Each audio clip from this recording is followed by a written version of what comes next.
அனைவருக்கும் வணக்கம். இன்னைக்கு நம்ம மலையாள சினிமால ரீசெண்டா ரிலீஸ் ஆயிருக்கக்கூடிய கிரகணம் 2.0 அப்படின்ற ஒரு சூப்பரான படத்தை பத்தி தான் இந்த வீடியோல பார்க்க போறோம். சோ வீடியோக்குள்ள போறதுக்கு முன்னாடி இந்த படத்தோட வல்லனை பத்தி சொல்லணும் அப்படின்னா, மலேசியால இருக்க ஒரு மலையாள கப்பல் கல்யாணமாய் கொஞ்ச நாள் தான் ஆகுது அப்படின்ற மாதிரி சந்தோஷமா வாழ்க்கையை என்ஜாய் பண்ணிக்கிட்டே இருக்கும்போது திடீர்னு மனைவி கிட்ட இருந்து சில மாற்றங்கள் ஏற்பட ஆரம்பிக்குது. இதை பார்த்ததும் கணவர் பயந்து போறாரு. அதுக்கான காரணத்தை தேடி அலைஞ்சுக்கிட்டே இருக்கும்போது எக்கச்சக்கமான எதிர்பாராத திருப்பங்கள்லாம் காத்துக்கிட்டு இருக்கு. அதெல்லாம் கண்டிப்பா உங்களுக்கு பிடிக்கும் அப்படின்ற நம்பிக்கையில இந்த வீடியோக்குள்ள உங்களுக்கு கொண்டு போறேன். இந்த படத்தோட ஸ்டார்டிங் சீன்ல ஹீரோவன ராய் அப்படின்றவரை தான் காமிக்கிறாங்க. மலேசியால இருக்க ஒரு சிறைச்சாலைக்கு அவர் போய்கிட்டே இருக்கும்போது எதிரில் ஒரு நபர் உட்கார்ந்துகிட்டு இருக்காரு. நீ சொன்ன கதைகள் எல்லாமே ரொம்ப அழகா இருந்தது, ஆனா உண்மை என்ன அப்படின்றது நான் உங்ககிட்ட சொல்லவா அப்படின்னு ஒரு பிளாஷ்பேக் உள்ள கொண்டு போக ஆரம்பிக்கிறார். சோ இவரோட மனைவியோட பேரு டீனா அப்படின்றது. ராய் டீனா ரெண்டு பேருக்கும் கல்யாணம் நடக்குது அப்படின்ற மாதிரியோ இது ஒரு அழகான பாடல் மூலமா நமக்கு காமிச்சுக்கிட்டே இருக்க. அப்படியே கற்பனை இவங்க மலேசியால வாழ்ற மக்கள் அப்படின்னு மாதிரி இருக்கும். சோ அங்க இருக்க இவங்களோட ஃப்ரெண்ட்ஸை பார்க்க போறாங்க. சின்னதா கெட் டுகெதர் வச்சுக்கிட்டு இருக்காங்க. எல்லாத்தையும் நமக்கு காமிச்சுக்கிட்டே இருக்கும்போது கற்பனா ராய் டீனா ரெண்டு பேருமே ஒரு காபி ஷாப்ல உட்காந்து பேசிக்கிட்டு இருக்கிறத காமிக்கிறாங்க. அதே சமயத்துல பக்கத்துல ஒரு குழந்தையோட அப்பா, நீ என்ன பண்ணிக்கிட்டு இருக்க, நீ உட்கார மாட்டே ஒரு இடத்துல பெருமாறு அடிச்சு கிடிச்சு அந்த குழந்தைய சாப்பிட்டு வச்சுக்கிட்டே இருக்கும்போது இதை கேட்டது இவங்களோட மனநிலைமை, அதாவது டீனாவோட மனநிலைமை மாற ஆரம்பிக்குது. என்னமோ ஒரு மாதிரி எண்ணங்கள் ஓடிக்கிட்டே இருக்கு. பட்டுன்னு இவங்க பக்கத்துல வச்சிருக்க கேஸை உடைக்கிறாங்க அப்படின்ற மாதிரியும் கையில பயங்கரமா ரத்தம் வந்துகிட்டே இருக்கு. இவங்களோட கணவருக்கு ஒன்னும் புரியல. நீ என்னமா பண்ணிட்டு இருக்க, என்ன ஆச்சு உனக்கு அப்படின்ற மாதிரி கேர் பண்ணி பார்த்துக்கிட்டு அவங்கள கார்ல உட்கார வச்சுட்டு இவர் தேவையான பொருட்கள் எல்லாத்தையும் வாங்கணும் அப்படின்ற மாதிரி வெளியே போயிட்டு உள்ள வரும்போது அவரோட கண்கள் அப்படி ப்ளூ கலர்ல தெரிய ஆரம்பிக்குது. இதை பார்த்தது இவங்க பயப்பட ஆரம்பிக்கிறாங்க. யாரோ எவரோ அப்படின்ற மாதிரி ட்ரீட் பண்ணி அவரை பார்த்து பயந்து நடுங்கிட்டே இருக்கும்போது இது இவருக்கு ஒரு வித்தியாசமான உணர்வை கொடுக்குது. இவங்க எதனால இந்த மாதிரி பிஹேவ் பண்றாங்க அப்படின்றது புரியல. இதையும் தாண்டி அன்னைக்கு நைட்டு எக்ஸ்ட்ரீம் லெவலுக்கு போக ஆரம்பிக்கிறாங்க. அவங்க தூக்கம் இல்லாம ஒரு இடத்துல தனிமையில உட்கார்ந்துகிட்டே இருக்கும்போது இவருக்கு ஒரு மாதிரி ஸ்ட்ரேஞ்சா இருக்கு. என்னமா பண்ணிட்டு இருக்கு அப்படின்ற மாதிரி அவங்க கிட்ட போகும்போது பட்டுன்னு ப்ளூ கலர் கண்கள் தெரிய ஆரம்பிக்குது. பயந்து நடுங்க ஆரம்பிக்கிறாங்க. ரொம்ப வயலண்டா பிஹேவ் பண்ண ஆரம்பிக்கிறாங்க. என்ன பண்ணதுன்னு புரியல. அடிக்கடி இந்த மாதிரி நடந்துகிட்டு இருக்கு அப்படின்ற மாதிரி இவங்களுக்கும் ஒரு ஃப்ரெண்ட்ஸ் இருப்பாங்க இல்லையா, அவங்க கிட்ட போயிடா இதை பத்தி எல்லாம் சொல்லிக்கிட்டே இருக்கும்போது பொண்ணுங்களோட மூட் ஸ்விங்க பத்தி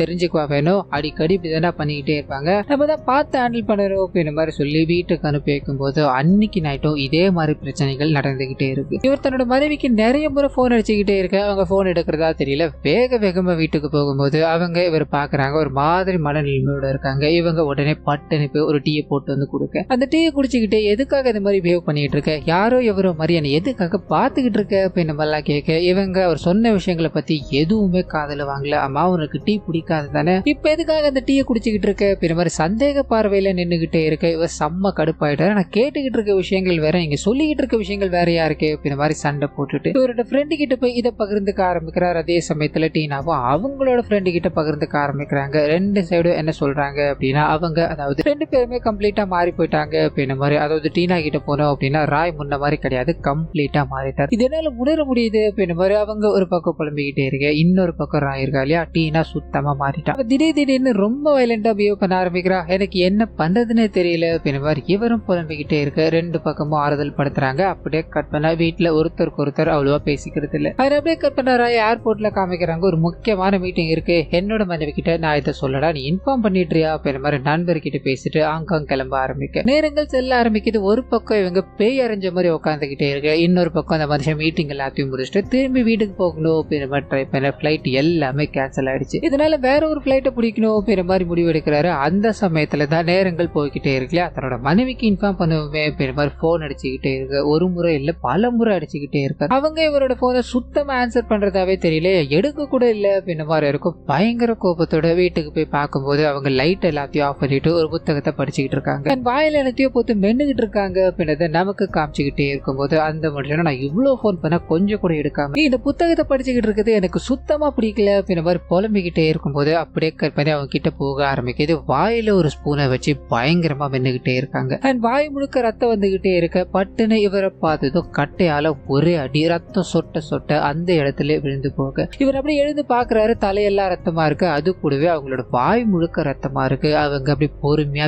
பேய் பிடிச்ச மாதிரி நடந்து ஒரு கண்ணாடி முன்னாடி போக ஆரம்பிக்கிறாங்க. தன்னைத்தானே ரசிச்சுக்கிட்டு இருக்காங்க அப்படின்ற மாதிரியோ, நீதானே அது அப்படின்ற மாதிரி தனக்குள்ளே நிறைய கேள்விகளை எழுப்பிக்கிட்டே இருக்க. அங்க இருந்து அப்படியே காணாம போறாங்க. இந்த மனுஷனுக்கு என்ன பண்றதுன்னு தெரியல. தன்னோட மனைவிக்கு என்ன ஆச்சு அப்படின்றது புரியாம பொறுமையா நடந்து போய்கிட்டே இருக்கும்போது பரன் மேல ஏறி அவங்க உட்காந்துக்கிட்டு இருக்காங்க. இவரை பார்த்தது இவரை நோக்கி வேகமா வந்துகிட்டே இருக்கும்போது அந்த சமயத்துலதான் இவர் அவங்களை தாங்கி பிடிக்க ஆரம்பிக்கிறாரு. சரியான சமயத்துல அவங்கள கட்டுப்படுத்துறாரு அப்படின்ற மாதிரியும் வேக வேகமா ஹாஸ்பிட்டல் கொண்டு போய்கிட்டே இருக்க வானத்தை பாக்குறாரு. இந்த சந்திர கிரகணம் இருக்கு இல்லையா, அது ஏற்பட்டுக்கிட்டு இருக்கு. இங்கதான் படத்தோட டைட்டில போட்டு அப்படியே கட் பண்ணி ஹாஸ்பிட்டல்ல காமிக்கிறாங்க. அவங்களுக்கு சிகிச்சை அளிக்கணும் அப்படின்ற மாதிரி ஒரு பக்கம் வேலை நடந்துகிட்டே இருக்க, இன்னொரு பக்கம் இவரோட ஃபேமிலி ஃப்ரெண்டான விஸ்வநாத் அப்படின்றவர்கிட்ட போக ஆரம்பிக்குது. அந்த மனுஷன் ஒன்னும் கவலைப்படாதப்பா, உனக்கு ஒன்னும் ஆகாது, உன்னோட மனைவிக்கு எதுவும் ஆகாதுப்பா அப்படின்ற மாதிரி அட்வைஸ் எல்லாத்தையும் கொடுத்துக்கிட்டே இருக்கும்போது நேரங்கள் செல்ல ஆரம்பிக்குது. அவங்க எதனால இந்த மாதிரி பிஹேவ் பண்ணிக்கிட்டு இருக்காங்க அப்படின்றது தெரியாம இவர் குழப்பத்துல இருக்கும்போது டாக்டர் இருக்கா இல்லையா, அவர் கூப்பிட்டாரு. நாங்க ஆல்மோஸ்ட் எல்லா டெஸ்டும் எடுத்துட்டோம், ஆனா எல்லாமே உங்களுக்கு சரியா இருக்கு அப்படின்ற மாதிரி தான் இருக்கு. இதுக்கு மேல என்ன நடந்தது அப்படின்றத நீங்க தான் சொல்லி ஆகணும்னு சொல்ல ராயும் நடந்த விஷயங்களை சொல்ல ஆரம்பிக்கிறாரு. அவங்க அப்நார்மலா பிஹேவ் பண்ண ஆரம்பிக்கிறாங்க. அது மட்டும் இல்லாம ராய் பிடிக்கிறதுக்காக நிறைய சிகரெட்டை வச்சிருப்பாரு. அந்த சிகரெட் எல்லாமே காணாம போய்கிட்டே இருக்கு. இதை பத்தி நான் கேட்டாலும் அவங்க ரொம்ப வயலண்டா நடந்துக்க ஆரம்பிச்சாங்க.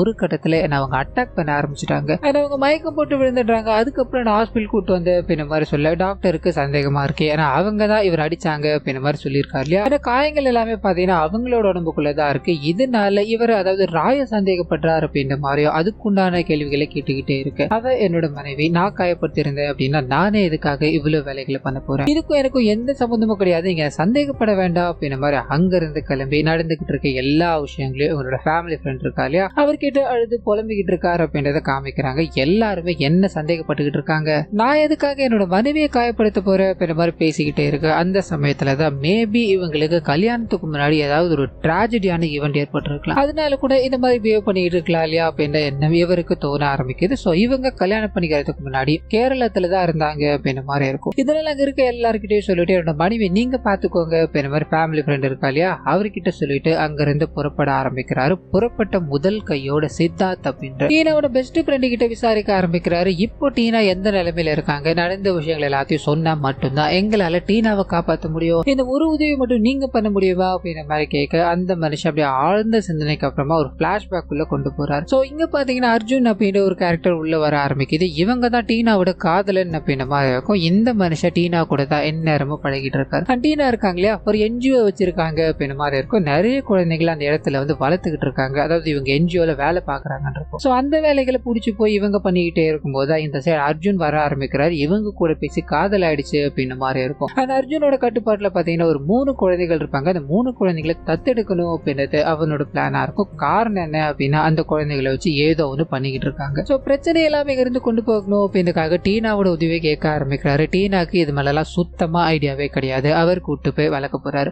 அண்ட் கல்யாணம் பண்ணிக்கிட்டு நாம இவங்களோட சந்தோஷமா இருக்கலாம் அப்படின்ற ஒரே ஒரு நப்பாசையில தான் ஒரு சில கோல்மால் எல்லாத்தையும் பண்றாங்க. அதாவது நிறைய சர்டிபிகேட்ல வேணும் இல்லையா, அந்த சர்டிபிகேட் எல்லாத்தையுமே இவங்க ஃபேக்கா ரெடி பண்ண ஆரம்பிக்கிறாங்க. அது மூலமா அந்த 3 குழந்தைகளுமே இவருக்கு தத்து கொடுத்துட்டாங்க அப்படின்ற மாதிரி இருக்கும். அடுத்ததா இவங்களோட கல்யாணம் மட்டும்தான் அப்படின்ற மாதிரியும். அண்ட் இதுக்கு நடுவில் அர்ஜுனோட ரியல் கேரக்டர் கிட்ட போக ஆரம்பிக்குது. அந்த 3 குழந்தைகளுமே பாத்தீங்கன்னா படாத பாடுபடுத்திக்கிட்டு இருப்பான். ஆனா அந்த 3 குழந்தைங்க வெளியில விஷயத்த சொல்லிட்டாங்க அப்படின்னா 3 பேரையும் கொலை பண்ணிடுவேன் அப்படின்ற லெவலுக்கு விரட்டி வச்சிருப்பான். இதனாலதான் அந்த குழந்தைகள் இது எல்லாத்தையும் தங்களுக்குள்ளே போட்டு வச்சுக்கிட்டு இருக்காங்க அப்படின்ற மாதிரியும். அதை தாண்டி ஒரு பெரிய பெரிய ட்ரக் அடிக்ட் எந்நேரமோ ட்ரக் யூஸ் பண்ணிக்கிட்டே தான் இருப்பான். அண்ட் கட் பண்ண ஒரு நாள் இவன் ட்ரக் யூஸ் பண்ணிக்கிட்டே இருக்கும்போது வீட்டுல இவரோட காதலி இல்ல அப்படின்ற மாதிரி இருக்கும். அந்த சமயத்துலதான் அந்த 3 குழந்தைகள்ல ஒரு சின்ன பையனுக்கு பர்த்டே. அந்த கேக் எல்லாத்தையும் ஆர்டர் பண்ணிட்டு போயிருக்காங்கன்னு இருக்கும். கேக் வந்ததோ தங்கம் நீங்க வாங்க, உங்களுக்கு இன்னைக்கு பர்த்டேவா அப்படின்ற மாதிரி கேக்கு தூக்கி தலையிலேயே அடிச்சு அந்த தலையை முழுக்க அப்படியே கேக்கா நிரப்பி விட்டுட்டு இந்த கேக்கை நீ இப்ப சாப்பிடுற, இந்த கேக்கு எவ்வளவு சூப்பரா இருக்கு தெரியுமா அப்படின்ற மாதிரி போதையில அங்கேயும் இங்கேயும் எல்லாரையும் பார்த்து சிரிச்சுக்கிட்டே இருக்கும்போது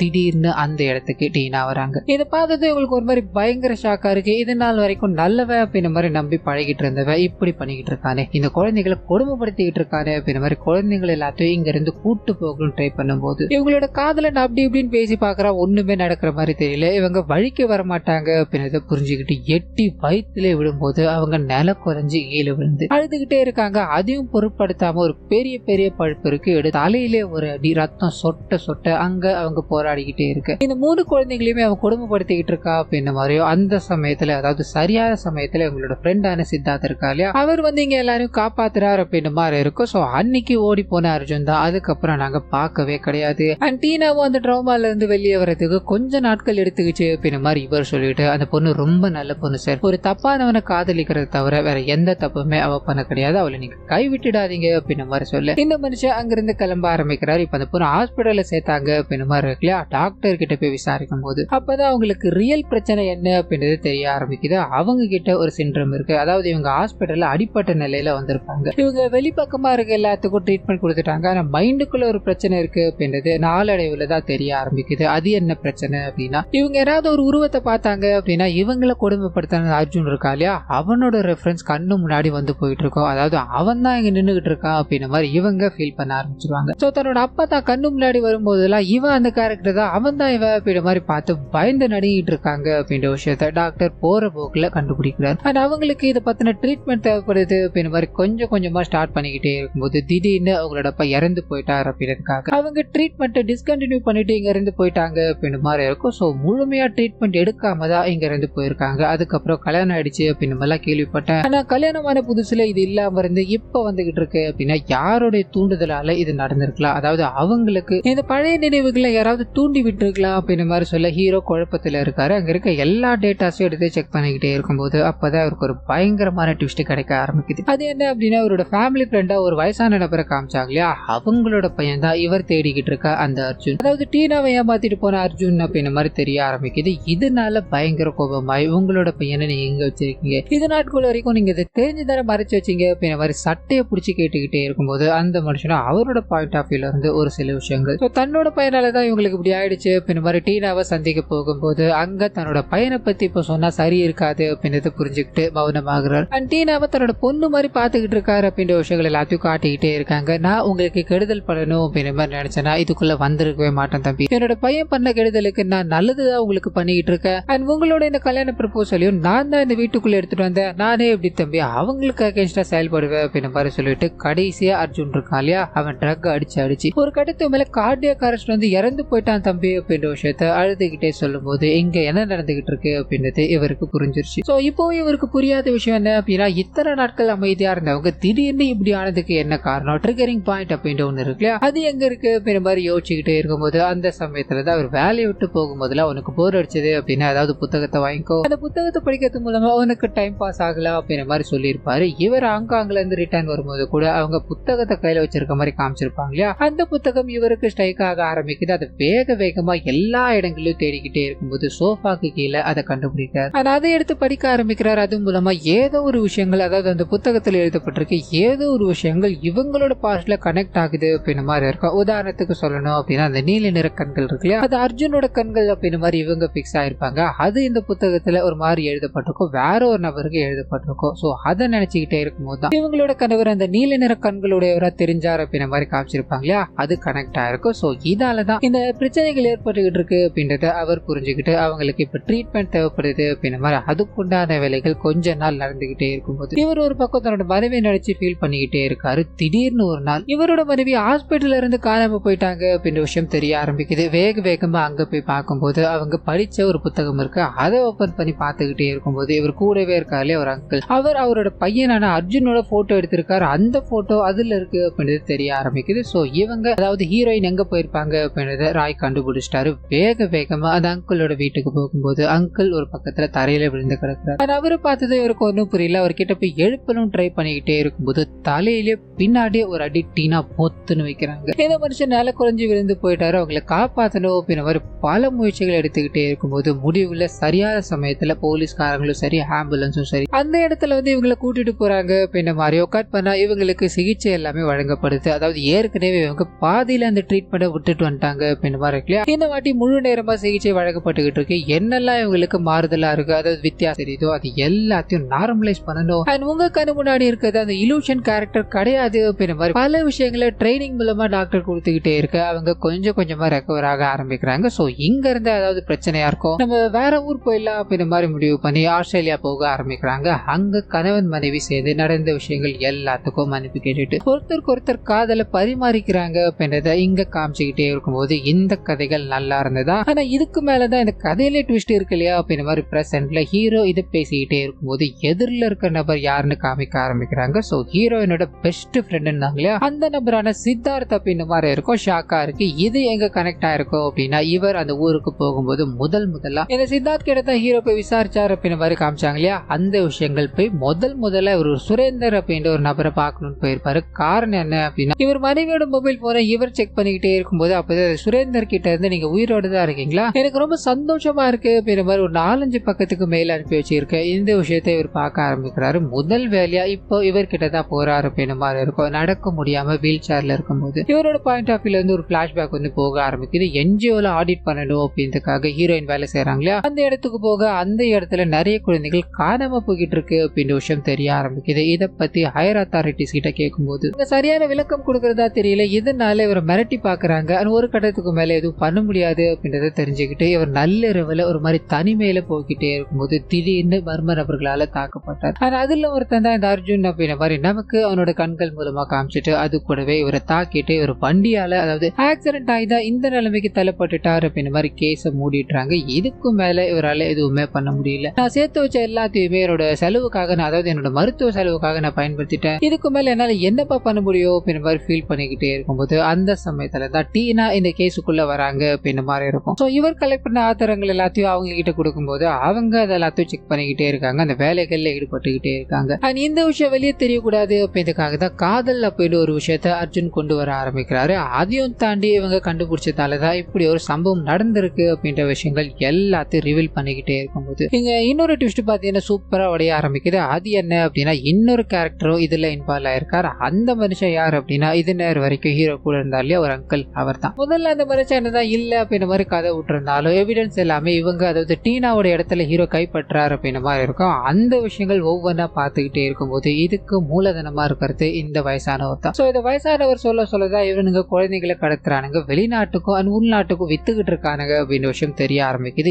இந்த விஷயத்த ஹீரோ இந்தியா வந்து முதல் கையோடவே கண்டுபிடிச்சிட்டு இருப்பாரு. எக்ஸ்போஸ் பண்ணதுக்கான காரணம் என்ன அப்படின்னா, இதுக்கான டீடைல்ஸ் எல்லாமே இவருக்கு கிடைக்கணும். அது மட்டும் இல்லாம இவரோட மனைவி என்ன பண்ணாங்க அப்படின்ற ஒரு கேள்வி இருக்குல்ல, அதை கண்டுபிடிக்கணும் அப்படின்றதுக்காக தான் ஒர்க் பண்ண ஆரம்பிக்கிறாரு. அது மூலமா தான் அவரோட மனைவிக்கு என்னாச்சு அப்படின்றதோ நமக்கு தெரிய ஆரம்பிக்குது. அவங்களோட உடம்பு ஃபுல்லா செக் பண்ணி பார்க்கும்போது ரேண்டமான ஒரு சப்ஸ்டன்ஸ் கிடைச்சிருக்கு அப்படின்ற மாதிரி இருக்கும். அந்த சப்ஸ்டன்ஸ் மூலமா தான் இவங்களுக்கு இந்த ஹாலுசினேஷன் எல்லாமே உருவாக்கிட்டே இருக்கு. இது எங்க இருந்து ஸ்டார்ட் ஆயிருக்கும் அப்படின்னா, இந்த கேஸ்ல அவங்க இன்வால்வ் ஆயிட்டாங்க, அவங்கள கொன்னோம் அப்படின்னா போலீஸ்காரங்க விசாரணை நடத்தி நாம கண்டிப்பா மாட்டிக்க வாய்ப்பு இருக்கு. இதனால அதுக்கும் மேல ஒண்ணு பண்ணணும் அப்படின்ற மாதிரி முடிவு பண்ணி தான் இந்த வயசானவரை உள்ள கொண்டு வராங்க. அந்த வயசானவர் அவங்களோட ஃபேமிலியோட தான் டிராவல் பண்றாரு அப்படின்ற மாதிரி செட் பண்ணிட்டார் இல்லையா. இதனால அவங்களுக்கு மயக்கம் தர, அதாவது போதை தரக்கூடிய அளவுக்கு மாத்திரைகள் எல்லாத்தையும் கொடுத்துக்கிட்டே இருக்கு. அது கூடவே அவங்க வெளியில யாரும் கண்டுபிடிக்க முடியாத ஒரு சிண்ட்ரம் மேல அஃபெக்ட் ஆயிருந்தாங்க அப்படின்ற மாதிரி இருக்கு இல்லையா, அது ரெண்டும் மெர்ஜாக ஆரம்பிக்குது. அதையும் தாண்டி இவங்க புத்தகங்கள் படிக்கும் போது இவங்க பார்த்த அந்த விஷயங்கள் அப்படியே மைண்டுக்குள்ள ஓடிதான் இப்படி ஒரு ஹாலுசினேஷன் எல்லாத்தையும் கிரியேட் பண்ணிக்கிட்டு இருக்காங்க அப்படின்ற விஷயத்த இங்க பக்காவா ரிவீல் ஆகி முடிக்கும் போது, சோ